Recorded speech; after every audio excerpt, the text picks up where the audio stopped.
Hello viewers, আজকে আমি রান্না করব সর্ষে ঢ্যাঁড়স দিয়ে। আমি কড়াইতে তেল দিয়ে নিলাম। এরপর আমি এতে ঢ্যাঁড়স দিয়ে দেবো। এরপর আমি এর মধ্যে দিয়ে নেবো লবণ।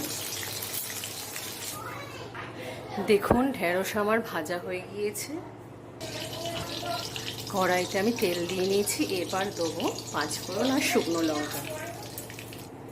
এরপর আমি এতে দেব সর্ষে, পোস্ত আর কাঁচা লঙ্কা বাটা,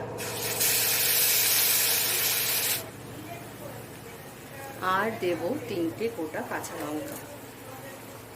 সামান্য একটু হলুদ দেব,